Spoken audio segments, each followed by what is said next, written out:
because we really clearly should have done. Okay, let's go through the capacity then for Charing Cross. For surgery, we've got all those patients to place, 1 intensive care bed. So we don't really have capacity at Charing Cross.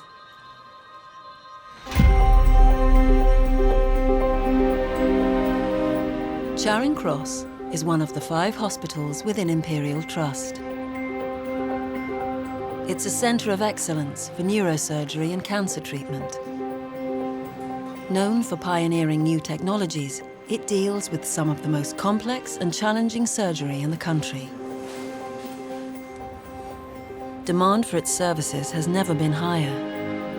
This morning, the hospital is already at 95% capacity. This month alone, it's been at this level for 28 days. It's me, yeah. Of course I am. I'm on my way. Kevin O'Neill is a world-leading brain surgeon. His reputation has made him one of the country's most in-demand specialists. We do like to push the boundaries a bit here. We've got a very good team, people that work together. We get very good results. We do stuff that sometimes other people don't want to touch, stuff that we consider doing that is complicated, cases that come for consideration from all over the country and all over the world. Today, Kevin has 2 scheduled operations. His first case, 53-year-old Valerie, is particularly challenging. 7 years ago, she was diagnosed with multiple brain aneurysms. Got 5.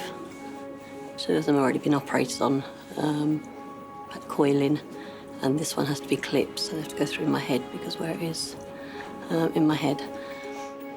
Yeah, I see what you mean. It's got this it's like a trifurcation almost, isn't it? There's the actual aneurysm there, isn't it? The way to think of this is it's the inner part of the vessel bulging through a weakness, rather like the inner tube bulging through a split in the tyre. And that poses a threat because that can rupture and cause a bleed, and that can be fatal. So It's a little bit of a ticking time bomb. It certainly does have quite a wide neck, doesn't it? And lots of vessels at the base. we've got to get a clip all the way around this. The difficulty we have is quite a weak-walled aneurysm that's going to be at risk of rupturing during surgery. Plus there's something down here as well. And so it's not straightforward. Valerie has been waiting for this surgery for nearly a year. Stressed. What's stressing you? Is there anything specifically that's worrying you? What happens if it's cancelled today?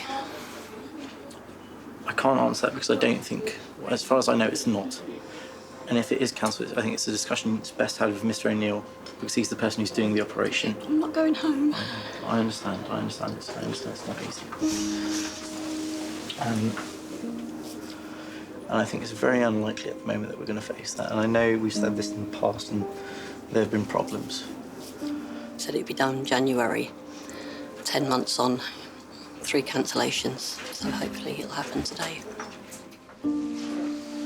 Very worried about you. I'm sorry. It's so important to have. My mum puts on a brave face, but knowing you've got a brain aneurysm, it's petrifying. It's heartbreaking to see a family member, especially your mum, go through something like this. The one thing they stress to my mum is not to get stressed, and this whole year has been nothing but a stressful period for her. Hi, Barry. So today we've got you in a bed, so we're a head start. But it has been a bit of a struggle.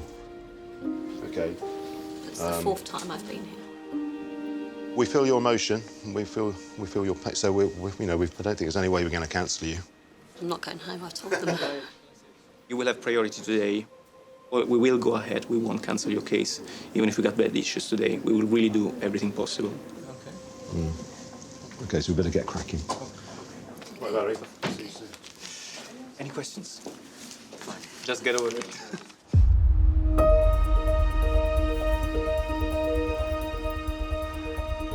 Before Kevin can start Valerie's procedure, the intensive care team must prepare for the worst-case scenario. Specialist surgery, and she needs a level 3 bed. A level 3 bed? Level 3 bed, post-op. If her operation runs into serious complications, Valerie will need a bed with life support and one-to-one nursing. How many nurses have we got? We've got 17. We might be able to. 1, 2, 3, 4, 5, 6, 7, 8, 9, 10, 12, 13, 14, 15. It's a bit tricky. Because we've got no emergency bed either. No, exactly. I just don't think there's any way that we're going to be able to do it. No. Apparently, she'd been cancelled a couple of times before. Okay. Yes. But if you haven't got the nurses to be able to do it, it's irrelevant. Yeah. Okay. We don't like cancelling patients, and, but sometimes that decision is out of our hands. Every sort of decision impacts on somebody else, really.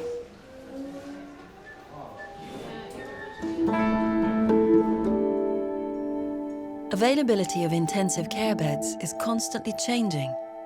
The demand for the beds comes from departments including neurosurgery, ear, nose and throat, or ENT, and stroke. This morning there is just one bed available, and competition for it is already high. Have you heard what's happening upstairs? Yeah, I heard. I think we're competing for the same ITU bed. Yeah. What, is yours a hot aneurysm? I think mine trumps yours. And this has been cancelled 4 times, this one. Mine's been cancelled twice, so we're in there. It's a game of trumps, isn't it? Because we all want to do the best for our patients. Absolutely. I agree. Okay, best of luck. Thank you. Dr. Kyriakos Lobotasis also has a patient with a brain aneurysm who may need the intensive care bed after surgery. So we're just waiting to hear. I have every confidence that they'll do the best they can. Somehow we need to fit our patients in. Hello, intensive care, can I help? Hi, intervention, how are you? Good. So as soon as I know, I will give you guys a call back on 30777. And see what the situation is.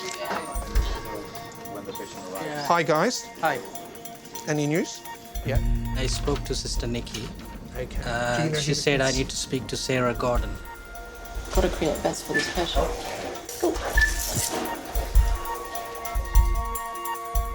Neither aneurysm operation can start until Sarah and Nikki move patients out of intensive care onto a general ward. But the general wards are full. Okay. Maybe if you can let us know. Hello? Until a decision is made, 2 theatres are inactive. Yes. Right, okay. In an ideal world, everybody would get their own bed and everybody would get done, but it's not an ideal world. Hello, intensive care, can I help? Oh, right, okay. They will keep calling until we've got a bed available, really. Because they've got, obviously, so many people that they need to proceed with, the longer the delay is. You worry about them not being able to do all of the cases on the list. 10 calls from IR, though. Yeah, Julie's texting me as well. God. I've said Should we just say yeah? I'm tempted just to say yes. Rather than cancel patients, Sarah gives the go-ahead for both operations to proceed. I think just do it, because otherwise, it ends up later and later, and, there's other problems. It's quite a common thing. What you tend to end up doing is, we'll accept 2 patients when we've got 1 bed and hope that 1 doesn't need to come. And if at the end of the day they do need to come, then we have to work out another kind of strategy. So it makes things quite tough, doesn't it?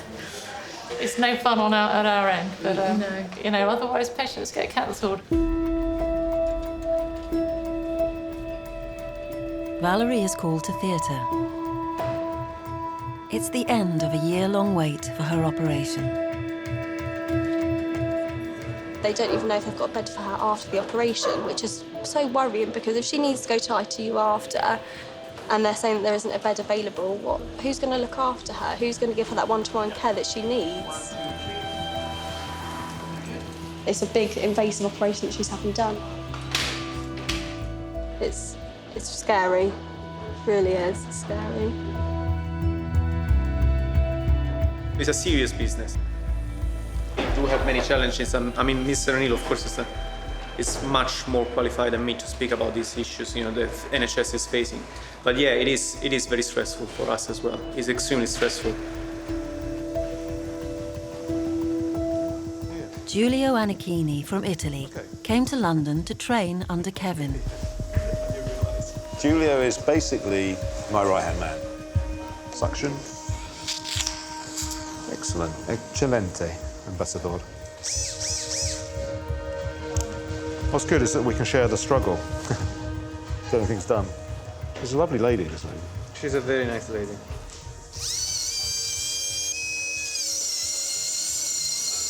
Can't be easy knowing you've got all these aneurysms in your head.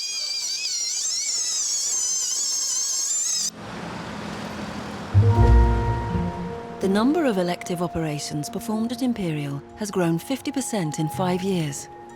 Each month, at least 10,000 procedures are carried out.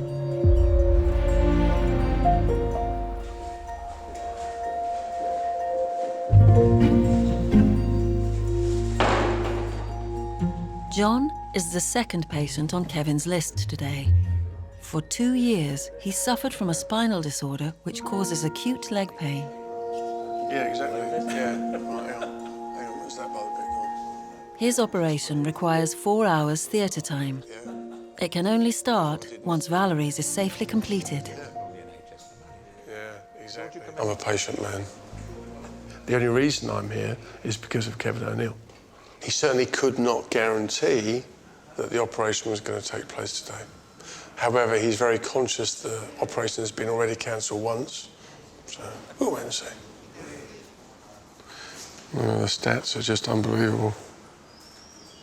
How long did Germans wait after seeing a specialist? 2 to 3 weeks. How does this compare to your waiting times? What, here? Here, I've been waiting since March. You know, the time it took to get the appointments done, the time it took to get the MRI scans, the time it took to get those things done was just ridiculous. It's still a good system, I suppose, compared with lots of countries. What, third world or Western world? Western world.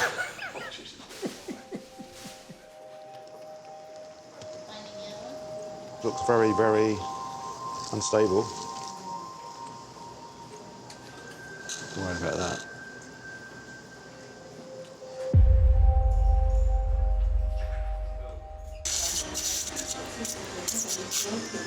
The problem is that she's got a very fragile-looking aneurysm that's about to pop. To get that, it's going to require some complex clip. It's more complicated than we thought. Valerie's surgery is into its 4th hour. The longer the operation runs on, the more impact it has on other patients. Hello, Sarah. This is not as straightforward as these things can be. How long is it going to take? Right. The chances of Valerie needing an intensive care bed are rising.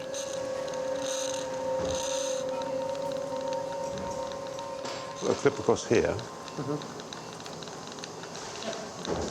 Yeah. There is a bed available for this woman, but it would require cancelling a big ENT case. OK. We need the bed. Hello, Sarah. We really should have a bed available for this one. Right. He's not particularly confident that it's going to be as smooth sailing as a really simple one to do. The situation with the bed is that there is 1 ITU bed available, 2 complex cases, including ours. And I'm in the middle of a complex operation. Feels like you're juggling quite a bit. Yes, it's constantly juggling, actually. Yeah. Although your focus is here, and it has to be here, there are things going on in the background. Okay. So the neuro case does need a bed. Valerie. Yeah. Do they try and put pressure on you? They do a little bit, but it's swings and roundabouts. You know, we put pressure on them, they put pressure on us. So it can be a little stressful, but it's okay. Yeah. So we're thinking about this one, weren't we? Okay, because I was thinking more of something like this. Oh, this one? That's very curved, isn't it? Kevin must fasten a metal clip around Valerie's aneurysm, a procedure that could cause a bleed on her brain. It's the most dangerous stage of her operation. It's tricky, isn't it? Just to see what this looks like.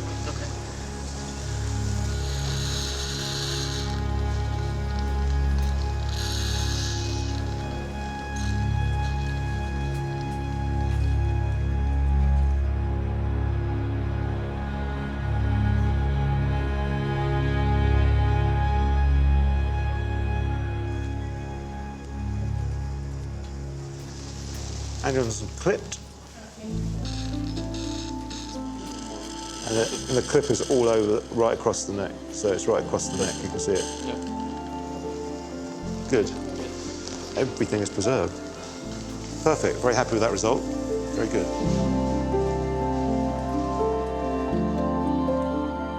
The operation is a success.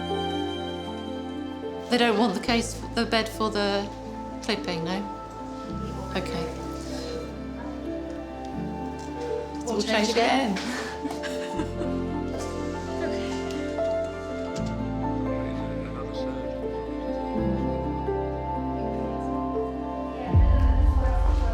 Is it transfer? Thank you, ladies.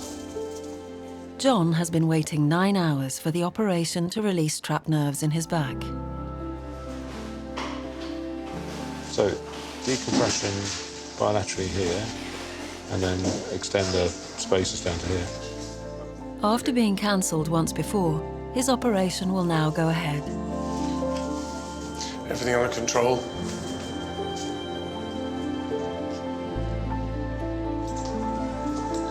Hi there. Very well. Sorry about the wait. No, it's not your fault. It's Mr. O'Neill's fault, probably. Cancellations, you know, we don't do these things lightly. Cancellations in themselves create their own problems. But our department's under a lot of demand, and that comes from the good service that we offer and the good results that we get. Valerie. We're just waking up from the anesthetic. Everything is done, the operation is done. We'll keep a close eye on her to make sure she's fine. I'm so pleased that we managed to do that. Thank you so much. There's just such a high demand for the NHS. We've been waiting for this since January, so it's a big relief. The system is under strain. What do you do? There's only so much you can do in a week. You know, you can't beat the laws of physics and the time-space continuum.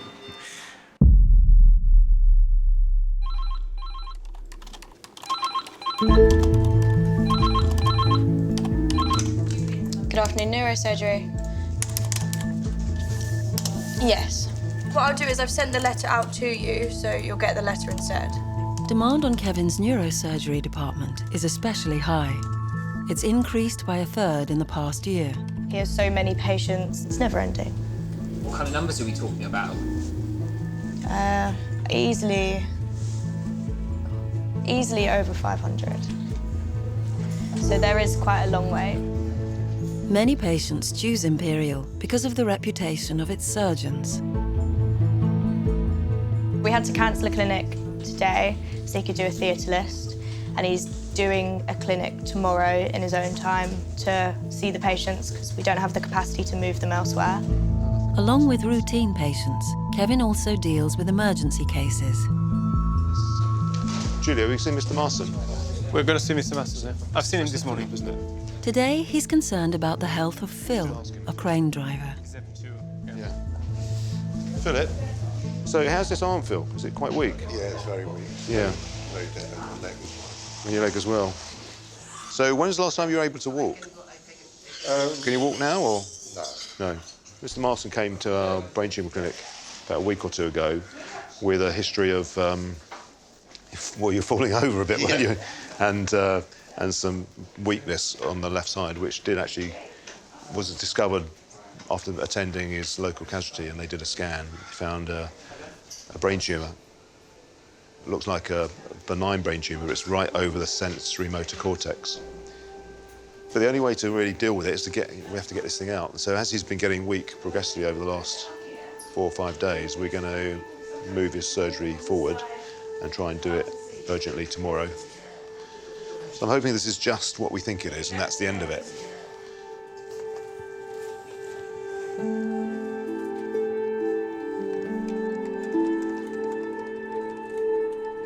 The tumour on the scan looks benign, but the way it is behaving from a clinical point of view is making me worry whether it's something more malignant. Philip, that I've seen him on Monday, has been deteriorating more, which is very unusual. This is peculiar about this case because usually it's not so quick.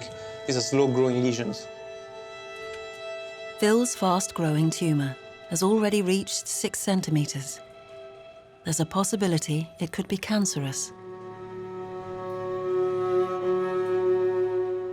I'm a tower crane driver. You see a lot of the sights of London. Don't go under London Eye too much. See it every day, mate. Yeah, I've got a partner, Chloe, yeah. Lots of friends and family rallied around to help and come and see me, and a lot of big support network, which is good. What could I do? Can't change what's happened.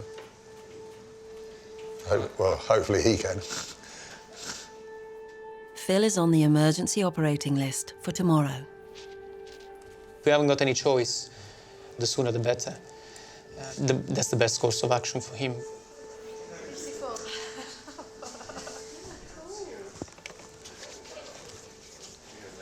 Good evening. So as I said, the operation is going to be done under general anesthetic, so you will be completely asleep. This lamp is here, exactly here, and we're going to expose this side of your head. What are the risks of this operation? I mean, we talk about that.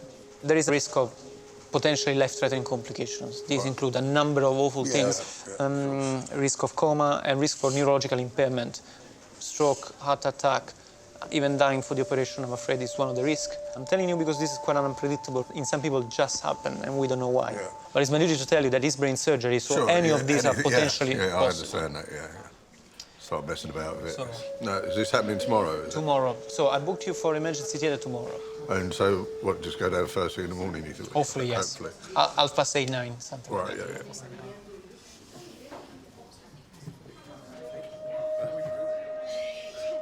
And these risks that I mentioned to this gentleman, they're actually not far from happening. Sometimes we do see them, I'm afraid. This is a very serious operation. They need to be aware of everything that can potentially happen and face it.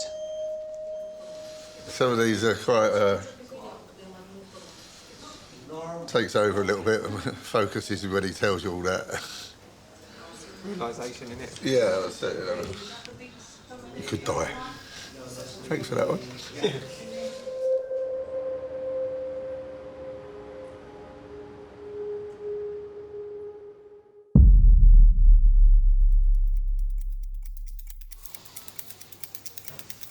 It's the morning of Phil's operation.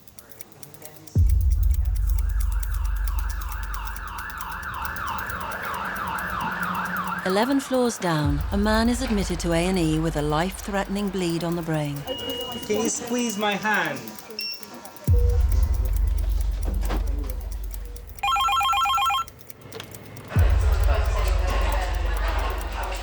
So we've got a gentleman, known alcoholic, who has a very large left intracerebral hematoma, who's been intubated, ventilated, and who's coming across. Charing Cross has 10 operating theatres. Each one is booked out to different specialties. Theatre 8 is for emergencies. It's where Phil's brain tumour operation is scheduled to take place. But the new emergency case is also heading to Theatre 8. I mean, this isn't, if it's superficial, it shouldn't take too long, isn't it? So we still might have time to do the other case potentially. I mean, we're going to decompress, we're not going to chase all the last bit of clot. No, sure, absolutely, yeah, fine. I don't think that happened today.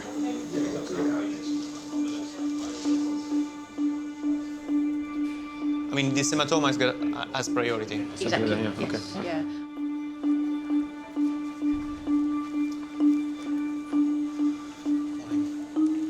Philip, how are you? Listen, we were just about to go. Yeah. And then there is a crushing emergency, undelayable emergency that came through the door. But I don't want to feel you now because we might have an arrangement for this afternoon. We really would like to push for today. Yeah. Yeah. Sorry for that. As soon as I get news, I will let you know. Yeah, if you just keep me informed. Absolutely. Yeah. Absolutely.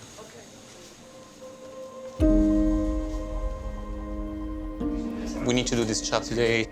He's becoming paralyzed. That's our problem. They tell you a lot on emergency lists, and then, well, obviously the other person had more emergency, so it's fair enough, you know. They don't just put people in front of you for no reason, do they? It's not it's a selfish thing on my point, not.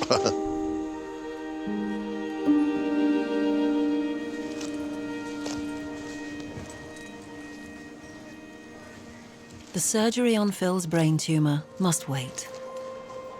His life's on hold, and there's a big uncertainty about his future. So he's putting a brave face on it. You know, he's a big, strong guy, crane driver, you know, putting a brave face on it. But underneath that, you can see the concern and worry in his eyes. So you know, that's part of the reason that we're trying to get on with this. It's just hard. Emotions go up and down, you know, and it's all right, it's happening. Now people be ringing me saying, oh, what's happening? But it's what it is, isn't it? What can you do? Nature of the beast, really, isn't it?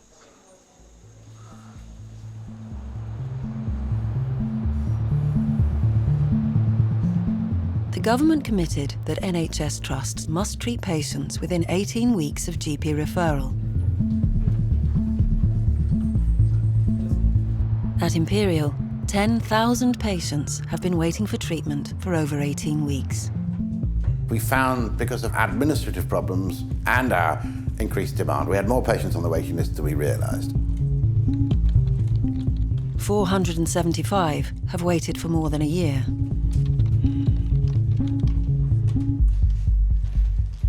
Waiting list is probably the single top priority in my job, is to get this problem sorted. Is the problem going to go away?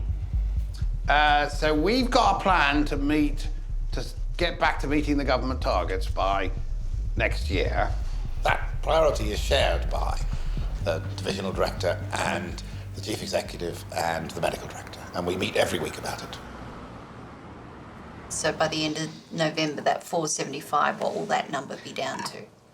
6 have already been treated. But we're nearly at the end of November now. Yeah. So I would expect more than 6 of the 475 to have been treated. But some of these specialties sort of legitimately have too much going on to be able to get this sorted out. Neurosurgery, it's an increase in referrals. And it's a lot of theatre time, isn't it? A lot of theatre time. A number of strategies are being introduced to cut waiting times. At Imperial, like other trusts, these include outsourcing.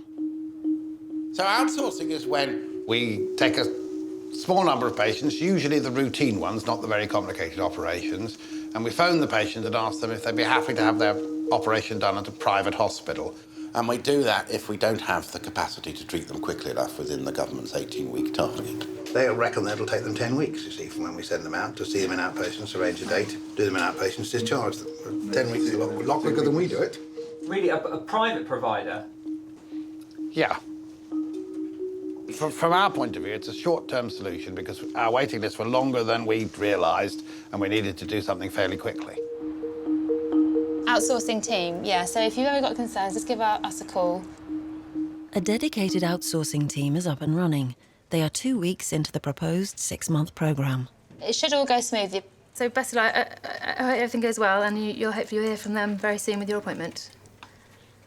OK, very welcome. Thanks for your time. Thanks, bye.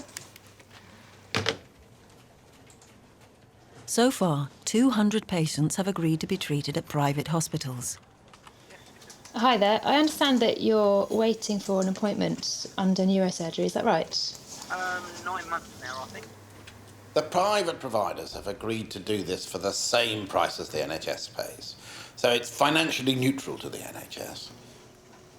So ideologically, there's no difference between you being seen by the NHS or a private provider paid for by the NHS? I'm not answering that question. What does ideologically mean? Right. I'm just trying to get patients treated, OK? So waiting lists are not, they're not an administrative thing. They're people, actually, who are waiting for operations. They find it very stressful, and we need to get them done in a reasonable level of time. Is that something you're happy to do? On the whole, people are kind of surprised to hear about the option, but usually fairly happy to go ahead. But there are some who are concerned. No, you don't need to pay. It's all covered. Where? Well, she wouldn't want it any sooner, so she's declined.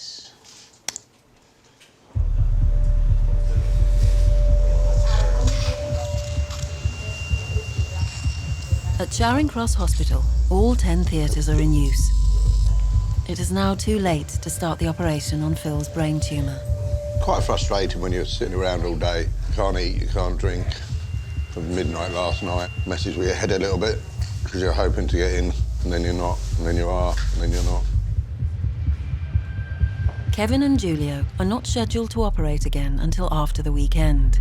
Phil's brain tumour continues to grow. Either we wait, which is frustrating for everybody, or we kind of redesignate and replan, and so we're going to have to find another way. Here we go. So the juggling continues. Yeah. Yeah, it's going on and on, isn't it? So I think we've got to do it at least over the weekend. We can start first thing in the morning. I can come in and I know it's a Saturday, but we can come in and I can, you know, you don't need to come. No, I will. No. But we've got to get these things done. That's fine. Okay.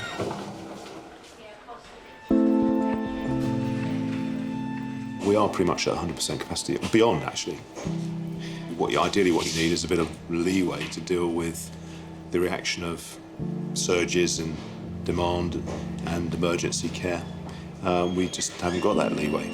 And that's why we spend a lot of our time, rather than operating and running around trying to sort things out, as you can see.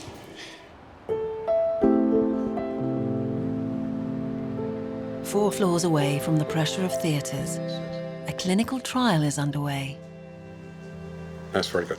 Come over here and just sit on the couch. As well as its 5 hospitals, Imperial Trust runs a world-leading clinical research programme. And now hold both hands up like that for me and spread the fingers wide. Fingers wide. 52-year-old painter and decorator Selwyn suffers from a brain condition called essential tremor. And now just hold them by the nose there. Its severity is rated on a scale of 1 to 10. Now, this is an interesting one. Selwyn is a 9.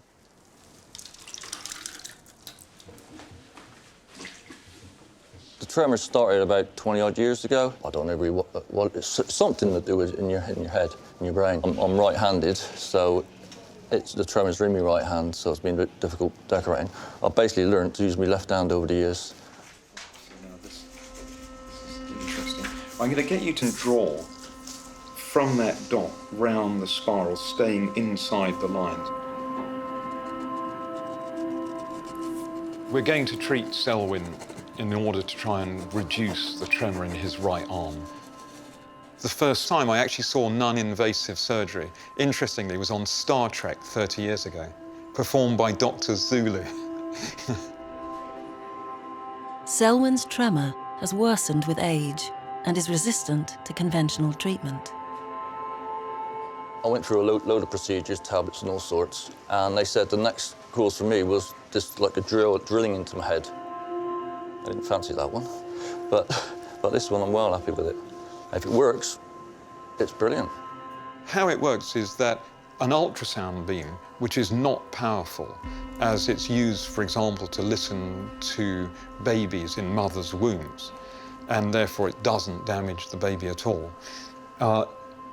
is made powerful by the focusing of 1,004 ultrasound beams on a precise target. The team is preparing for next week's procedure.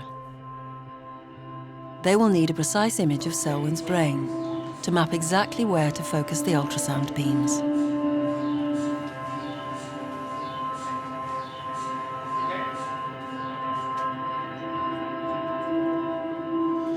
So contrast this with what we would have done with conventional invasive surgery, drilling a hole in the skull, putting electrodes 15 centimeters into the brain.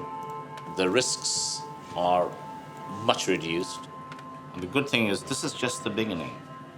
In the future, we look forward to using this for deep-seated brain tumors, where currently surgery is fraught with risk. So it's quite a game changer. One of the great things is that it takes this form of surgery away from a major operating theatre into a scanning unit. And of course that would allow, in principle, many more people to be treated and treated effectively without so much disruption or such a great wait for surgery.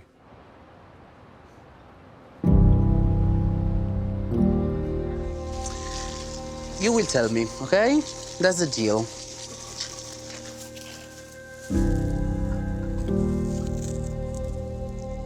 After months of waiting and numerous cancellations, John and Valerie are recovering on the wards.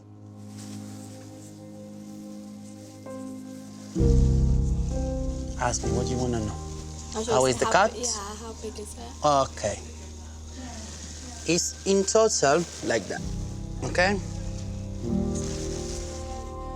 I'm very grateful, you know. I'm here, I'm alive and kicking, so yeah, I'm very grateful. Very grateful for the NHS and what they've done for me. Take another deep breath in and out, okay?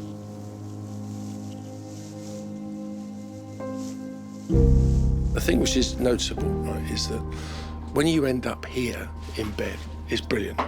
I mean, they're brilliant. So as soon as they sort you out in terms of, right, you're now going into the operating room, from that moment onwards, you cannot fault it. The process before that is a disaster. It's an absolute disaster. It's a shame it took so long, you know, all the messing around I've had, but hey, it's done, so that's the main thing. So I will write to the CEO, definitely. I'll tell her exactly what has happened to me, and then hopefully the NHS will look at that and look at ways of changing. We'll wait and see.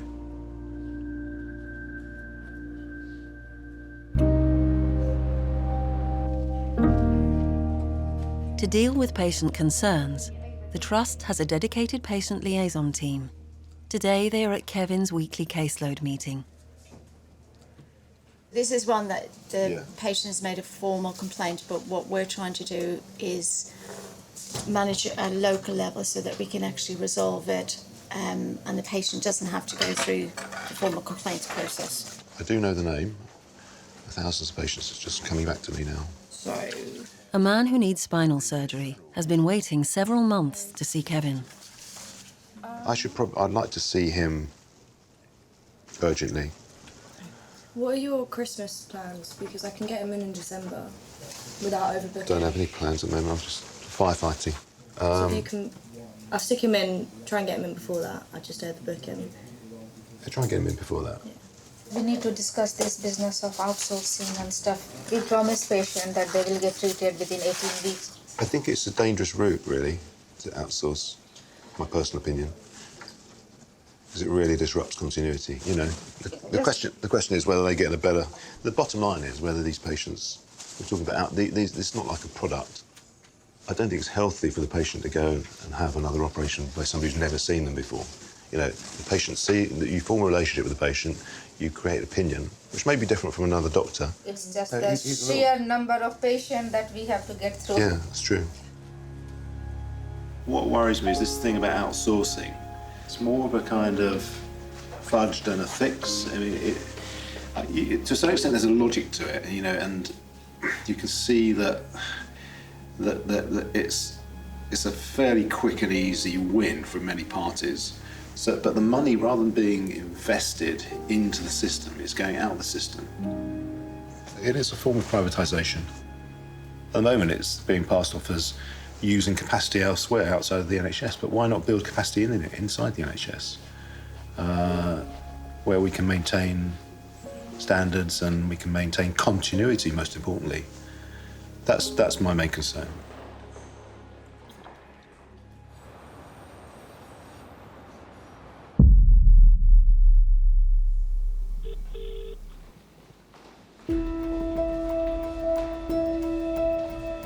Morning, boss. How are you?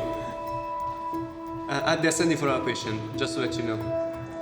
Perfect. Let's get this done today.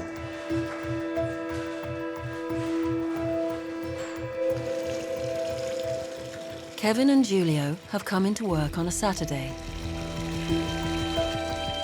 It means the wait is over for brain tumour patient Phil.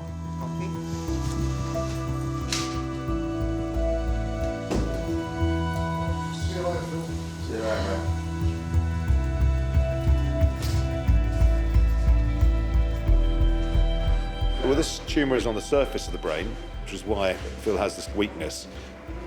The difficulty with Phil's case is it's been very aggressive in the way it's presented, a bit unusual for a completely benign tumour. So maybe it's cancer. We've done scans, but you can never be 100% sure. The only way is getting the thing out.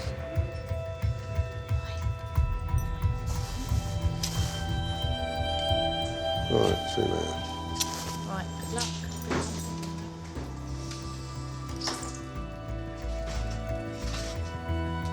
Hopefully today's the first day of the recovery and get back to normal. Did you have breakfast? Please. Not a lot.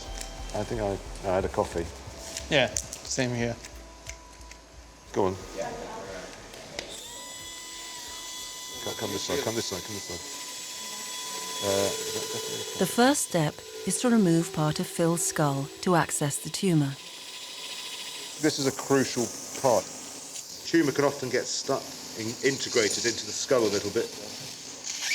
Use my finger now. It's called the neurosurgical finger.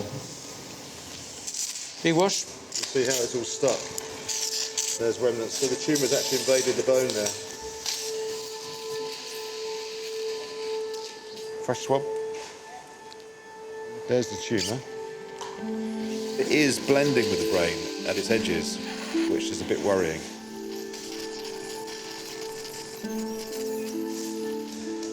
It looks kind of funny, didn't we? Remember we said it could be something funny? Yeah.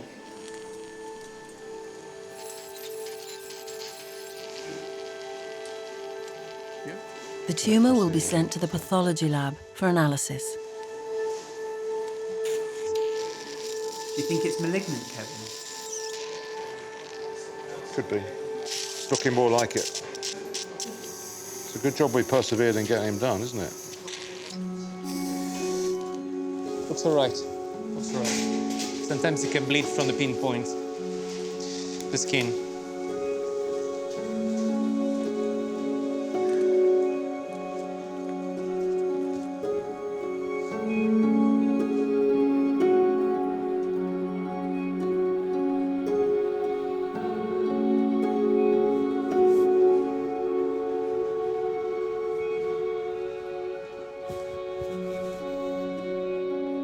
So we managed to take the whole thing out.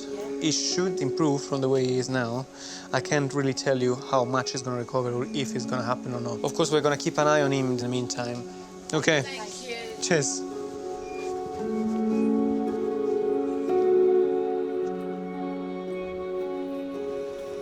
He's waking up. Phil, just relax, just relax. Just relax. You're just waking up from an anaesthetic. Just lie back and let it wash over you. How's this arm here? Can you move it?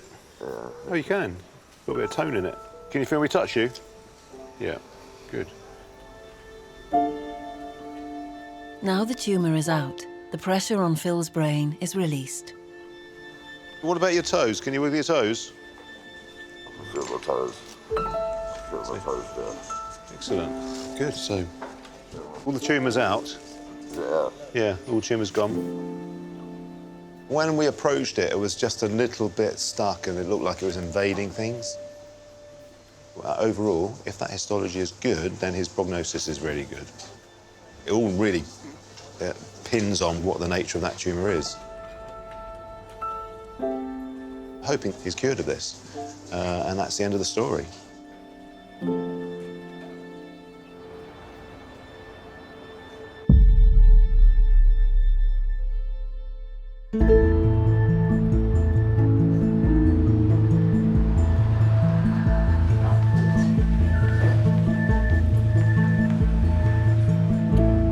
It's the morning of tremor patient Selwyn's operation.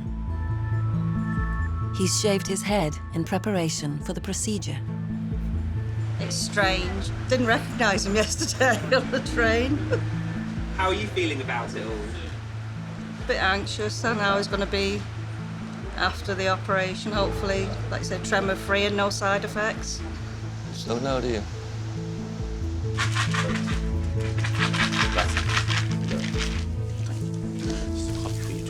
Has the patient confirmed his identity? He has. Has essential imaging been reviewed? Yes. Anticipated blood loss? No. The underlying theme in all of this is the maximum possible safety for the patient. You are delivering large amounts of energy in a very concentrated fashion deep in the brain. Even though we don't open your head, even though we don't make a cut or anything, it's still delivering energy inside your brain. So the structures around it, even a couple of millimeters here and there, are very important. So the very same thing which will control the tremor can also make you paralyzed. But ballpark, overall, the risk of any of this happening is 1% or less. That's it. So that's me, and if you're happy, sir, I see it. Let's sign here. And that's the other thing, your handwriting should get better.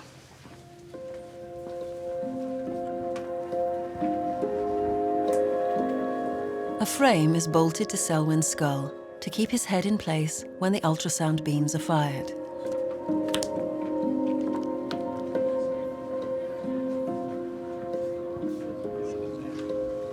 That fold of skin. Being brave, Marianne. He's definitely been brave. Selwyn is one of only 20 patients taking part in this groundbreaking trial, funded by Imperial College Healthcare Charity.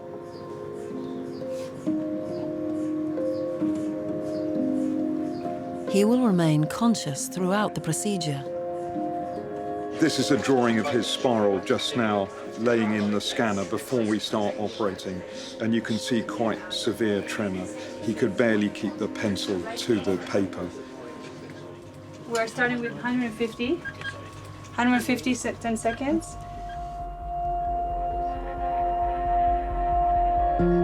The ultrasound beams must be directed to the center of Selwyn's brain. Extreme precision is essential. Okay, we're looking perfect. Each time the beams are triggered, Dr. Bain checks there are no side effects. There are very many really important pathways coming close to the area we're operating on.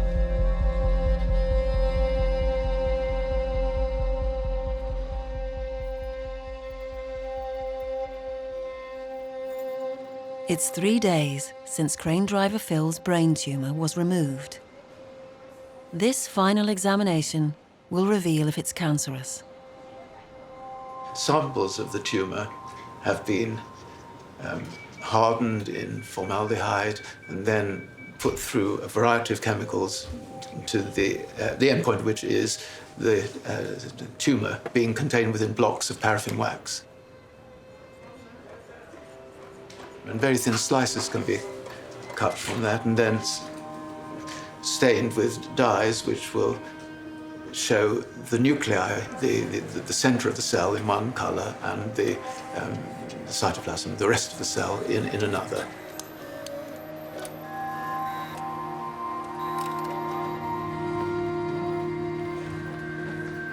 The nuclei and the arrangement of the cells and the shape of the cells are issues that you examine when defining how good or not good this tumour might be.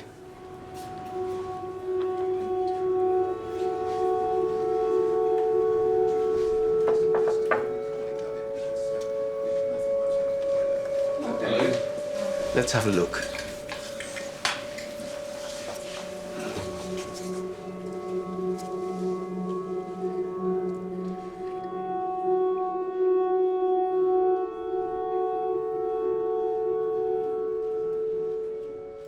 We can get rid of that. That's the centre of the heating. And the adjustment we want halfway. We should go back to where we are at the top and hit it again. Doctors have been firing ultrasound beams into Selwyn's brain for 2 hours. He's got no adverse effects. So, do you want to do a big one? Yeah. Let's see how it goes.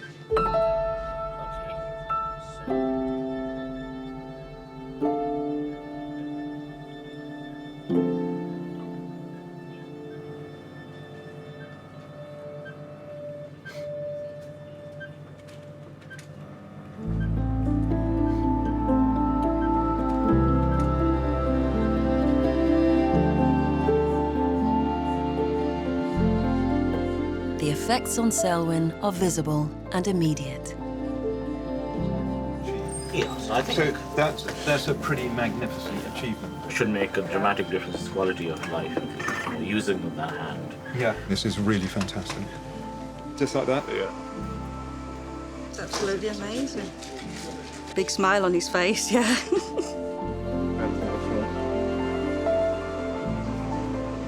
Well done. That's great. First right-handed drink for a long time.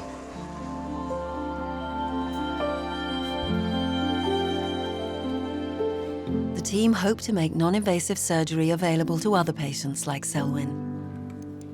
One uses the word game changer very loosely, but this is truly a game changer.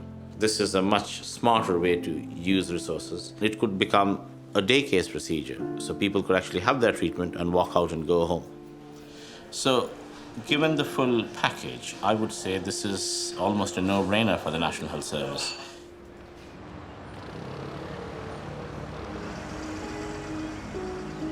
Try and lead with your weaker leg. Try and hold on with both hands, yeah. all right? Sure. Take your time.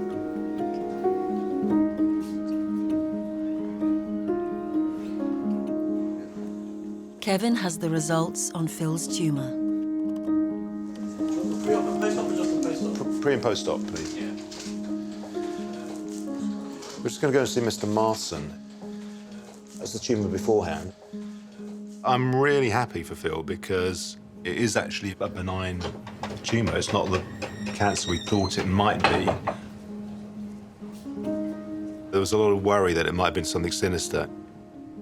Post-op, you can just see a little fingerprint of where the tumour was. So it looks really good. So I'm going to see him now. I'm excited. I was going to say, do you look forward to this bit? Yeah, this is the reward, isn't it, to see the result? Here he is. You're doing very well, aren't you? Yeah, I'm doing well, yeah. So this is a man who was lying in bed and couldn't move couldn't walk. Let's have a look at your arm. Hold your arm up. Wow. It's all good. Can you stand up? Yeah. Wow. I can't believe you're walking. I know, it's amazing, I like to say.